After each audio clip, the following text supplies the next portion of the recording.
Hi hello నమస్తే welcome to our channel. Janasena అధినేత ఉప ముఖ్యమంత్రి పవన్ కళ్యాణ్ పార్టీలోని అంతర్గత క్రమశిక్షణపై కొరడా జులిపిస్తున్నారు.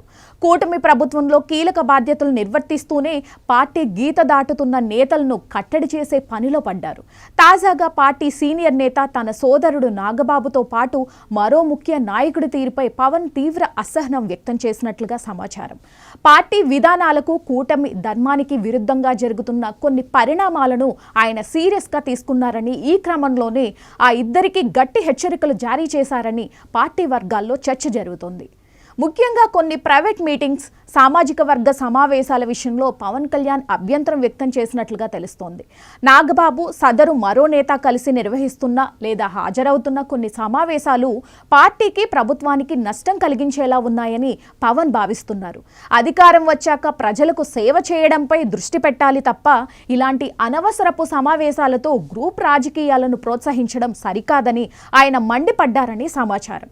అధికారం శాశ్వతం కాదు, ప్రవర్తన ముఖ్యమని ఆయన స్పష్టం చేసినట్లుగా టాక్.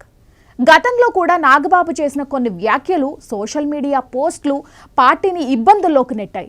ఇప్పుడు మరోసారి అలాంటి పరిస్థితులు రాకూడదని పవన్ ముందే అప్రమత్తమయ్యారు. ఆ వివాదాస్పద సమావేశాలకు వెళ్లొద్దని, అనవసరపు విమర్శలకు తావిచ్చే పనులు చేయొద్దని నాగబాబుకు, ఆ మరో నేతకు పవన్ కళ్యాణ్ తేల్చి చెప్పారు. కూటమిలోని మిత్రపక్షాలకు ఇబ్బంది కలిగించేలా ఎవరు వ్యవహరించినా ఉపేక్షించేది లేదని, అది ఎంత సోదరుడైనా సరే చర్యలు తప్పవని పవన్ పరోక్షంగా హెచ్చరించినట్లుగా బోగట్ట. ప్రస్తుతం రాష్ట్రంలో పాలన గాడిలో పడుతున్న సమయంలో సొంత పార్టీల నేతల నుంచే విపక్షాలకు అస్త్రాలు దొరకకూడదని పవన్ ఉద్దేశం. పార్టీలో అందరూ ఒకే తాటిపై నడవాలని, వ్యక్తిగత ఎజెండాలతో సమావేశాలు పెడితే చూస్తూ ఊరుకోమని ఆయన స్పష్టం చేశారు.